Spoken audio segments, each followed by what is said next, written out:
Judges chapter 8. The men of Ephraim said to him, "Why have you done this to us by not calling us when you went to fight with the Midianites?" And they contended with him severely. But Gideon said to them, "What have I done in comparison with you? Is not the gleaning of the grapes of Ephraim better than the vintage of Abiezer? God has delivered into your hands the princes of Midian, Oreb and Zeb. And what was I able to do in comparison with you?" When he said that, their anger toward him subsided. Gideon and the 300 men with him came to the Jordan and crossed over. Though they were exhausted, they continued to pursue the enemy. And he said to the men of Succoth, "Please give loaves of bread to the people who follow me, for they are exhausted, and I am pursuing Zebah and Zalmunna, the kings of Midian." Then the leaders of Succoth said, "Are the hands of Zebah and Zalmunna already in your hand, that we should give bread to your army?" And Gideon said, "For this cause, when the Lord has delivered Zebah and Zalmunna into my hand, then I will tear your flesh with the thorns of the wilderness and with briars." He went up from there to Peniel and spoke to them in the same way, and the men of Peniel answered him as the men of Succoth had answered. So he also spoke to the men of Peniel, saying, "When I come back in peace, I will break down this tower." Now Zebah and Zalmunna were in Karkor, and their armies with them, about 15,000, all who were left of all the armies of the people of the east, for 120,000 men who drew the sword had fallen.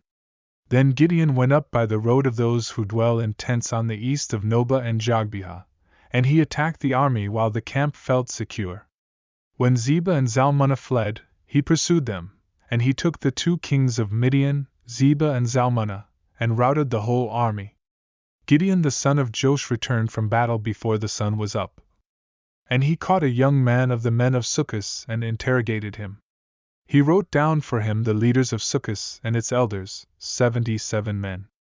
Then he came to the men of Succoth and said, "Here are Zebah and Zalmunna, about whom you ridiculed me, saying, 'Are the hands of Zebah and Zalmunna now in your hand, that we should give bread to your weary men?'" And he took the elders of the city, and thorns of the wilderness and briars, and with them he taught the men of Succoth. He tore down the tower of Peniel and killed the men of the city. Then he said to Zebah and Zalmunna, "What kind of men were they whom you killed at Tabor?"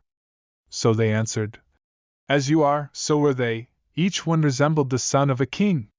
So he said, "They were my brothers, the sons of my mother. As the Lord lives, if you had let them live, I would not kill you." And he said to Jether his firstborn, "Rise, kill them." But the youth would not draw his sword, for he was afraid, because he was still a youth. So Zebah and Zalmunna said, "Rise yourself, and kill us, for as a man is, so is his strength." So Gideon arose and killed Zebah and Zalmunna, and took the crescent ornaments that were on their camels' necks. Then the men of Israel said to Gideon, "Rule over us, both you and your son, and your grandson also, for you have delivered us from the hand of Midian." But Gideon said to them, "I will not rule over you, nor shall my son rule over you, the Lord shall rule over you." Then Gideon said to them, "I would like to make a request of you, that each of you give me the earrings from his plunder." For they had golden earrings, because they were Ishmaelites. So they answered, "We will gladly give them." And they spread out a garment, and each man threw into it the earrings from his plunder. The weight of the gold earrings that he requested was 1,700 shekels of gold, besides the crescent ornaments, pendants, and purple robes which were on the kings of Midian, and besides the chains that were around their camels' necks. And Gideon made it into an ephod, and set it up in his city Ophrah. All Israel played the harlot with it there. It became a snare to Gideon and to his house. Thus Midian was subdued before the children of Israel, so that they lifted their heads no more. And the country was quiet for 40 years in the days of Gideon. Then Jerubbaal, the son of Joash, went and dwelt in his own house. Gideon had 70 sons who were his own offspring, for he had many wives. And his concubine who was in Shechem also bore him a son, whose name he called Abimelech.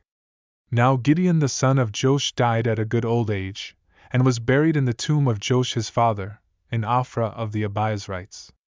So it was, as soon as Gideon was dead, that the children of Israel again played the harlot with the Baals, and made Baalberith their god. The children of Israel did not remember the Lord their God, who had delivered them from the hands of all their enemies on every side. Nor did they show kindness to the house of Jerubbaal, Gideon, in consideration of all the good he had done for Israel,